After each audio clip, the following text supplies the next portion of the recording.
Hello and welcome back, or welcome if you are new. If you are new here, my name is Elena and I am the homeschooling mama to 3 kiddos. Today we're going to be talking about how we homeschool through the holidays. Today's video is part of a fantastic collab from Abby from Rooted in Rest and Jessica from the Waldock Way. Not quite sure, my kids are always right next to me, so you can probably hear their giggles in the next room. But today their collaboration, or this month's collaboration, is about homeschooling through the holidays. So for us, homeschooling through the holidays has looked different every year. I'm assuming that this holiday season, or what I'm going to be talking about for holidays, is the winter holidays, although I do love me almost all the holidays. I like a good reason to celebrate, and I am for all the wacky holidays in between the school year too. I find that makes for really fun times and random fun interest-led learning, which is so great. So those also are some really fun ways to incorporate holidays into your schooling. But for today I'm going to be talking about winter holidays, in particular Thanksgiving and Christmas. I really love Christmas. I'm the girl that watches as many Hallmark movies as I can and puts up her decorations as soon as possible. So I really love it. That being said, I don't want to overlook Thanksgiving. But I have been quoted in my home as saying that Thanksgiving is just the dinner that prepares us for Christmas. So this year though, my overarching view of the holidays is I really want to take it slow but intentional. I really want to enjoy the holidays with my kids and not feel like I need to do all the things. I have noticed in the past that it is really easy for me to want to do all the things, and that's not necessarily a bad thing, but there are a lot of options. Just like when you first start homeschooling, there are so many curriculum options and just different ways you can homeschool that it can almost be overwhelming. And I think the same can be true for homeschooling through the holidays. You can either decide not to homeschool at all and just take a well-deserved break, by this time of the year, a much-needed break in your homeschool. And that is great too, I feel like. Some years we've done that. We just needed a really great intentional break, and we just put the books away and didn't pick them up until the start of the new year. Other years we have felt like we were quote-unquote behind, and we kind of just pushed through and did school on a like every other day basis. That, I will tell you, did not work well for us. We were burnt out so quickly, and it didn't work well. I don't advise it unless there has been something that has happened in your home and you just feel like you really do need to, like if you started really late in the year and your kids don't have that quite burnt out, or you as a mama don't have that burnt out feeling going into this school year, it may work for you. But for us, the years that we tried to push through and homeschool through, it was really tough. So this year I would like to strike some sort of balance in between, leaning more towards taking a break. So what that means is I would really like to put away the majority of the school books and kind of concentrate on what these holidays mean to us and what I'd like our focus to be on. But also I feel like these things are not just things that we should be focusing on only once a year, or only for 2 months out of the year. These are things that I would like for us to carry throughout the entire year. So I'm going to give myself grace and not feeling like I have to cram all the holiday goodness into just these 2 months, plus finish up whatever schoolwork that we're working on. I really want to start something that we can carry on throughout the remainder of the year. And here's what I kind of mean by that. So for example, Thanksgiving is in our home a celebration of gratitude and just a time to remember and give thanks to God for all that He's done for us and all that we have. I would like also for us to remember that this is not just a season of us and looking inward, but looking at others that may have greater needs than us and helping where we can and serving where we can. So I would like for us to really hone in the month of November and remember giving thanks, and that this is something that we should be doing on the daily, really, in our home. Typically what I do is we will come up with some sort of project And we will go through every day and mark down something we are thankful for. One year we did a thankfulness tree, and we did the tree on the whole wall. So I took some recycled paper, brown recycled paper. I think it came from either like some packaging or something like that. And I taped it up onto our wall and kind of just twisted and made branches out of it. And then out of construction paper, I just cut out some leaves. And every day my kiddos and I, as well as my husband, would take a leaf and we would jot down something we were thankful for and tape it to the wall as well as part of our thankfulness tree. And then we got to kind of see our tree bloom throughout the month of November, and it was really fun. Some years that has been just too big of a project for me to do, and so we just hung up a string, a piece of twine or something along the wall, and we just clothespined things we were thankful for that year. Another fantastic way to do this is to simply just stick up a piece of paper on the wall or in a main area on the fridge, and you can just write down on the piece of paper as it comes to you things that you're thankful for. You can encourage your kids and yourself to do it every day, or you can just do it as it comes across to you. That's something that I think just having a board or piece of paper up all year long would be so fantastic to look back at and remember all that we have to give thanks for.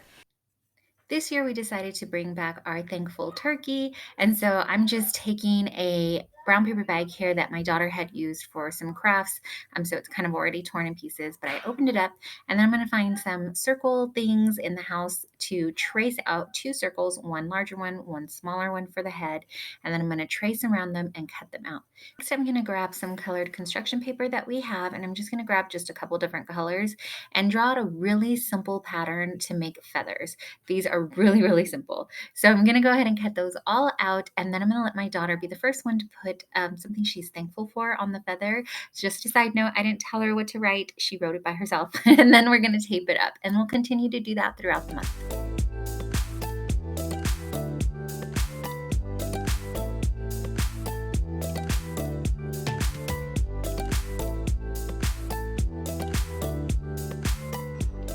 And then as your month fills up, the turkey, the feathers like fill in. So it's really cute.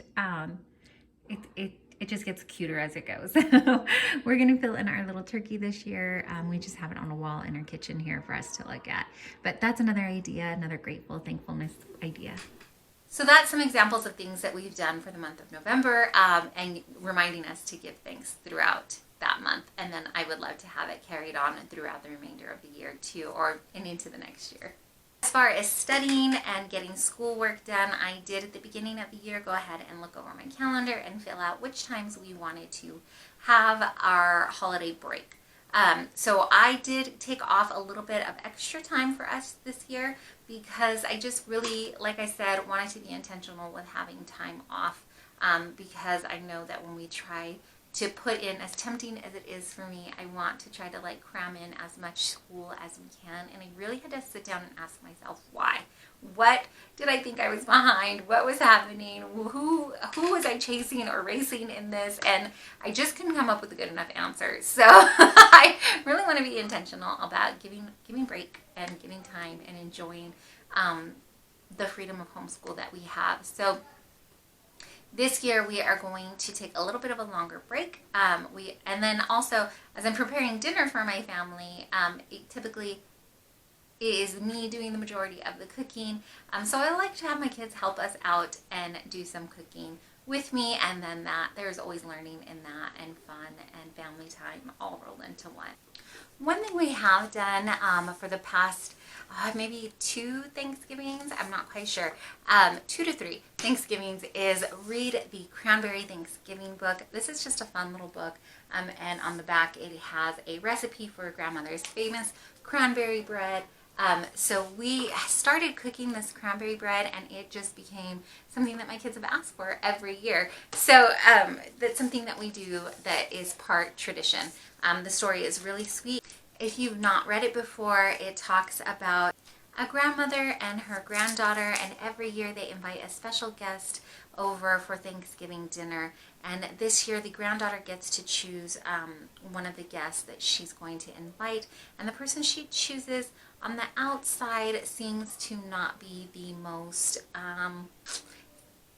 welcome guest. The grandma has a few judgments about him, but then we follow along during the dinner and we get to see if her judgments are correct. So this is a great book.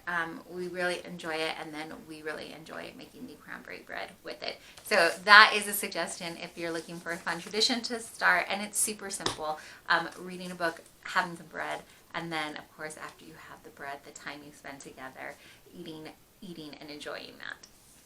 For December, here is where a little bit of the overwhelm may kind of overtake me, and I don't know if you're the same. Comment down below and let me know if you can relate. But there's just so much goodness and so much stuff that I want to do with the kids that I find myself overwhelmed, and I almost do either nothing or I lose track of doing it, and then I spend most of the month stressed out and crazed instead of enjoying the holiday and seasonal time with my family. So here is where I'm just going to go ahead, give myself some grace, and my family, because I'm sure I can be quite the grumpy pants when I'm super stressed out, and kind of extend whatever we don't get done into January, because why not? So for Christmas, like I said, we do celebrate the birth of Christ, but that doesn't mean that I have to contain that joy to just one day or just one season, or in our case, even just 1 month. I want this to be something that we keep in our hearts and really do remember all year long. One of the things that my kids do look forward to that does kind of follow a timeline, though, is instead of Elf on the Shelf, we do Wandering Wise Men. So I will pull out the 3 wise men from one of our nativity sets. Typically we have a VeggieTale nativity set, and it is made out of like plastic, so we use them in case they kind of get jostled along the road, and they will get hidden around the house, and my kids will get up and try to find them, and they have a note or something, or scripture, or both, just to kind of remind the kids about the season and the purpose for the season. And so they have really enjoyed that. One year I thought I could take a break from it, and I wasn't going to do it, and don't you know, my kiddos asked for it. And actually it was my oldest who asked for it, and so he was the one that I thought might not be as excited to still participate in, but it just honestly warmed my heart that it was something that they enjoyed and that they felt was tradition. So that is something that we will continue on, and like I said, you can make that as much or as little as you want. One year I went ahead and I printed out all the prompts that I wanted to do, or that the wise men were going to do, all the way through up until December, and then of course they get closer and closer to the nativity as we get closer and closer to the birth of Christ. But the great thing too with the wise men is they did arrive late. So mamas, if you don't get to all 25 days, it's okay, because they arrived, I believe, a few days later, right? Yeah. So you can go ahead and give yourself some grace and let that happen too, or you can have it end on Christmas. It's up to you. I will also allow us to put away the books again. For a while, some of our core subjects we're going to go ahead and put away and concentrate more on just doing some fun Christmas stuff. So I did buy a bundle. One of the things that I plan on doing is going through that bundle and just picking out a few fun sheets that I want us to do. I know for my kids at least, if we have way too much free time, sometimes they can almost get bored. So I'd like to have some projects and things out for them, some invitations of things to do with them. We are going to continue on with our Bible study throughout the month, and that's not something that we're going to put away and put a pause on. I did at first think about doing a special devotional, but I'm going to step away from that only because it was another thing I felt like I was adding to my plate. So between the Wandering Wise Men and adding a new devotional in, I decided this year we're not going to do that. I'm just going to go ahead and stick with Bible study. So after Bible study, I will show them maybe a couple of sheets that I've printed out from this bundle, and a couple of other things that I've pulled over the years, and just let them have options to do that. I may invite them, especially my younger ones, to create some fun sensory tubs with me. So I have video on a couple of DIY sensory tub fillers that we've done, and we may do those in the traditional red and green colors, and have just a fun time at making new sensory bins and having them play with that. So that is something else that I just have some ideas that I'm not going to put any set days on things for us. I'm just going to jot down some ideas, and we can either make a board, a bucket list type thing, if you will, of things that we want to do. And that is another thing that I'm going to be doing with my kids, is opening up this list or board to them and asking them, what are some things that you want to make sure that we're doing this season? Is there a special movie you'd like to watch? Is there a special song you'd like for us all to sing? Would you like to learn a new hymn? All kinds of fun things that we can do. This is the way that I'm hoping to approach the holiday season this year. Very laid back, nothing too on schedule, but I would like to have some ready activities done so that if they get bored, we have stuff ready to roll, and I kind of have some ideas at least in play to do with them. I also have built up just a little library of some Christmas books that we have read and some we haven't got around to. So I think for this year what we'll do as part of maybe the Wandering Wise Men, maybe not, maybe just something extra, is I'm going to wrap up each book as we get closer to the season for something for us to read and something that they can unwrap and look forward to. So we have, as the temperature has dropped where we are, have been having tea time, and it's been so much fun. So we just warm up some tea, and then we have a little milk frother, and my kids think that that's a lot of fun. So we will froth up some milk and have tea and a little snack. We would have a snack around that time anyways, just now we're having tea with it and calling it tea time. So I think what I will do is either let one child unwrap. We can take turns and they can unwrap these books as we lead up to Christmas. Or honestly, if I don't get around to unwrapping it, just presenting it at tea time, and it'll be something that we do. I think that they are going to have a lot of fun with this, and it'll be a great little story time for us to have in the middle of the day as a little break.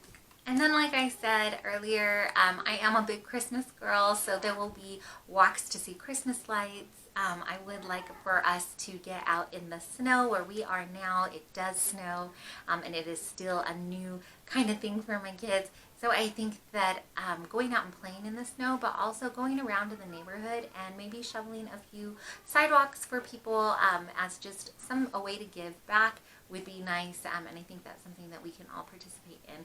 And I'm looking forward to just kind of dropping those things in here or there. Again, this is something that'll probably go on this list or board that we create, just so that we have reminders that this is what we want to do. So that is it for me. I'm looking forward to getting some other ideas on this collab and finding out how others are homeschooling through the holidays. I would love to know, if you didn't create a video, comment down below and let me know how you homeschool through the holidays. And if you don't homeschool, let me know how you spend the holidays anyways. What are some of your favorite traditions? What are things that you really look forward to? I know we'd always love to look for new ideas to implement. And let me know if you liked this video. If you did, would you please be sure to give it a thumbs up? And if you aren't already, maybe consider subscribing and joining our little YouTube family. Thanks so much for hanging out with me and listening to me ramble on about how we spend our holidays.